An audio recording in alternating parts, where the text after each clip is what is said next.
नमस्कार दोस्तों, आज हम आपको बृहस्पतिवार पे सुनी जाने वाली बृहस्पति देव की कथा सुनाने जा रहे हैं। बृहस्पतिवार के दिन इन कथाओं का श्रवण करने से सुख सौभाग्य में वृद्धि होती है। विष्णु जी के साथ बृहस्पति देव की कृपा बरसती है, साथ ही धन के साथ विद्या बुद्धि का ज्ञान भी प्राप्त होता है। बृहस्पति देव अपनी भक्तों की सभी मनोकामनाओं को पूर्ण करते हैं, उन्हें मनवांछित फलों की प्राप्ति कराते हैं, सुख सौभाग्य में वृद्धि देते हैं। बृहस्पतिवार का दिन अपने आप में विशेष, पावन और पवित्र माना गया है। इस दिन विष्णु जी के साथ तुलसी जी की आराधना का भी विशेष महत्व बताया गया है। तुलसी जी के पास दीपदान करने से अपार लक्ष्मी की प्राप्ति होती है। तो चलिए कथा आरंभ करते हैं। आज बृहस्पतिवार के दिन सुनेंगे बृहस्पति देव की वो अद्भुत कथा जो केवल धन, वैभव और संतान का आशीर्वाद ही नहीं देती, बल्कि हमारे जीवन में विद्या, शांति और सौभाग्य की धारा को बहा देती है। सावन की भीगी भीगी सुबह थी, हर ओर हरियाली थी। केले के पेड़ झूम रहे थे, तुलसी के पत्तों पर ओस जैसी मोती फैली थी। मंदिर की घंटियों की आवाज हवा में घुली हुई थी और उसी सुबह एक स्त्री बैठी हुई थी। उसका नाम था वृंदा। उसने अपने घर के आंगन में केले का वृक्ष लगाया था। उसके नीचे एक छोटा सा मंदिर बनाया था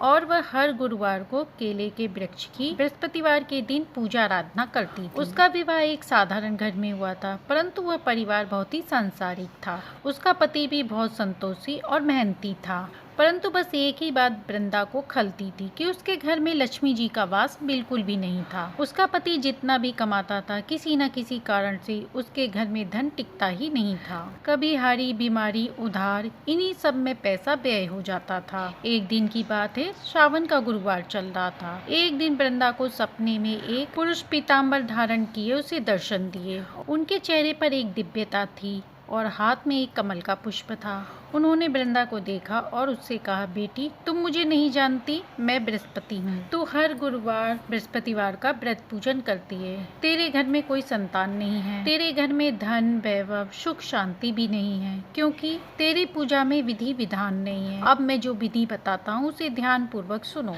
अब जो मैं तुम्हें बताने जा रहा हूँ उसे सावन के गुरुवार से श्रद्धा भक्ति पूर्वक से करो। ऐसा करने से तुम्हारे सारे दुख दूर होंगे, घर में लक्ष्मी जी भी आएंगी और सुख संतान भी होगी। जब वृंदा नींद से उठी तो उसने ये सारी बात अपने परिवार के सदस्यों को बताई। सभी लोग आश्चर्य में थे। अगले दिन सावन का गुरुवार था और उसने उसी दिन से सावन गुरुवार व्रत आरंभ कर दिया। उसने केले के वृक्ष को जल चढ़ाया, हल्दी, गुड़ और चने की दाल चढ़ाई, बेसन के लड्डू का भोग लगाया और कथा सुनी। अब जो कथा वृंदा ने सुनी वह इस प्रकार है। किसी नगर में एक सुशीला नाम की स्त्री रहती थी। वह अत्यंत सुंदर और विनम्र थी। उसका पति भी न्यायप्रिय था। उसका नाम था सोमदत्त, किंतु बस उसमें एक ही कमी थी कि वह बहुत ही क्रोधी था। वह अपने जीवन में बस एक ही चीज को मानता था, धन को ही वह सबसे बड़ा मानता था। सुशीला बृहस्पतिवार का व्रत करती, केले के वृक्ष की पूजा करती, घर में पीले वस्त्र पहनती, घर में किसी से झगड़ा नहीं करती और दिन भर उपवास करती थी। परंतु उसके पति को ये सब व्यर्थ लगता था। वह कहता था कि तू दिन भर उपवास करके क्या पालेगी, धन तो व्यापार से आता है,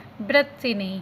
परंतु सुशीला कुछ नहीं कहती, वह शांत रहती। वह बस एक ही बात कहती, बृहस्पति देव मेरे साथ हैं, बाकी सब वही जाने। एक दिन की बात है, सावन का पहला गुरुवार था। खेतों में हरियाली की सुगंध थी। सुशीला सुबह सुबह उठी, उसने पीला वस्त्र पहना, घर में साफ सफाई करी, केले के वृक्ष को जल चढ़ाया और उनकी पूजा आराधना की। हल्दी से तिलक लगाकर, दीपक जलाकर कथा सुनने बैठ गई। जब उसके पति ने देखा तो उसे बिल्कुल भी अच्छा नहीं लगा। उसने सुशीला से कहा कि आज मैं तुम्हारा व्रत तोड़वा कर रहूंगा। उसने जाकर केले के वृक्ष को काट दिया। वह इतना उस समय क्रोधित था कि उसे ये भी ज्ञात नहीं रहा कि यह एक देव वृक्ष है। उसी रात सपने में सोमदत्त को स्वयं बृहस्पति देव ने दर्शन दिए। उनकी आंखों में तेज था और वाणी में गंभीरता थी। बृहस्पति देव ने कहा कि तूने देव वृक्ष का अपमान किया है, तूने लक्ष्मी को क्रोधित किया है। अब देख तेरे घर से लक्ष्मी कैसे जाती है। सुबह उठने के बाद ही सोमदत्त के व्यापार में भारी घाटा हुआ। उसके घर में कलह बढ़ने लगी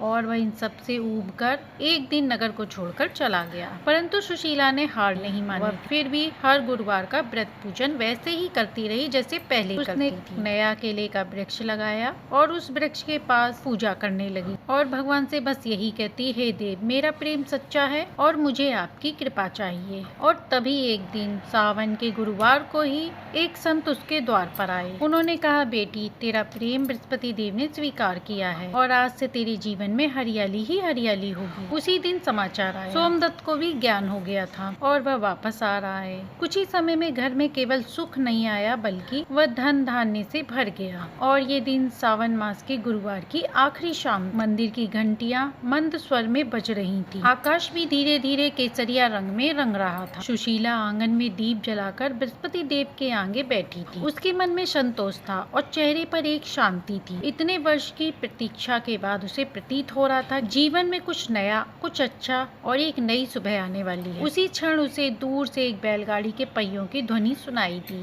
और वह धीरे धीरे उसके घर के द्वार के पास आकर रुकी। उसी समय सुशीला की सांसें थम गई। जैसे ही उसने दरवाजा खोला, सामने उसके पतिदेव खड़े, लेकिन वह व्यक्ति नहीं था जो वर्षों पहले गया। अब उसकी आंखों में पश्चाताप था और चेहरे पर तपस्या के भाव थे और उसकी आत्मा भी नम्र हो चुकी थी।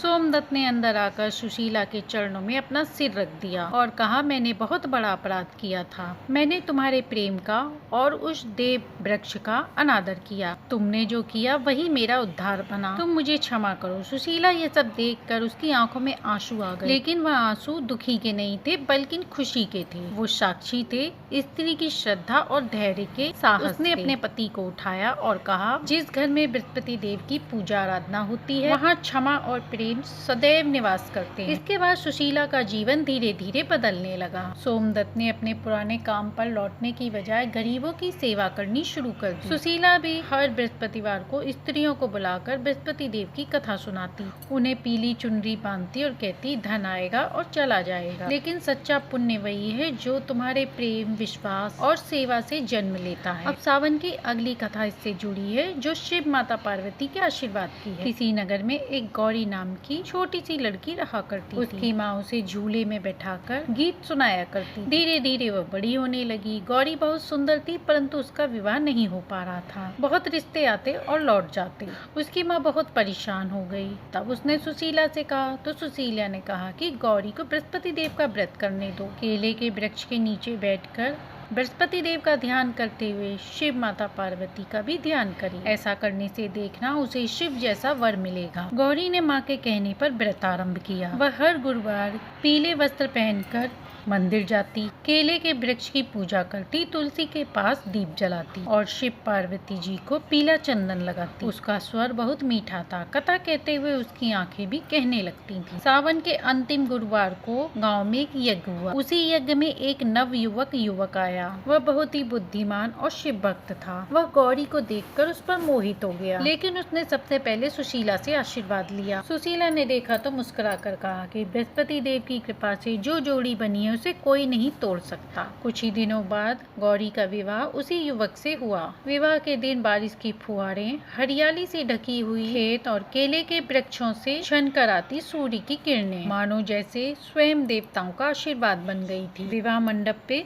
सुशीला ने कथा सुनाई और उसके जीवन में साकार होने लगा। जैसे सावन की फुहारें धीरे धीरे पड़ती, वैसी ही हमारी ये कथा भी अपने पूर्ण रूप की ओर बढ़ रही है। गौरी को विवाह को देखकर गांव की सभी स्त्रियों के मन में एक चमक। बृहस्पति देव के इस व्रत ने उन्हें केवल संतान सुख ही नहीं बल्कि सुख सौभाग्य के अलावा नई आस्था भी दी थी कि सच्चा प्रेम और श्रद्धा कभी व्यर्थ नहीं जाता। उस दिन सुशीला ने गांव की स्त्रियों को अंतिम बार पीली चुनरी बांध केले के वृक्ष के पास दीपक जलाया और अपनी कथा को समर्पण के रूप में प्रस्तुत किया। सुशीला ने कहा, बहनों, बृहस्पति देव का व्रत कोई साधारण व्रत नहीं, ये एक माँ की ममता, स्त्री का विश्वास और पत्नी की ममता है और स्त्रियों का समर्पण है। जब तुम केले के वृक्ष की पूजा आराधना करती हो, केले के वृक्ष को जल से सींचती हो, दीपदान करती हो, चुनरी उड़ाती हो, तो वह केवल परंपरा नहीं, तो वो संवाद होता है तुम्हारे और ईश्वर के बीच का। हर सावन जब धरती हरियाली से ढक जाती है तो मानो स्वयं बृहस्पति देव हमारे जीवन को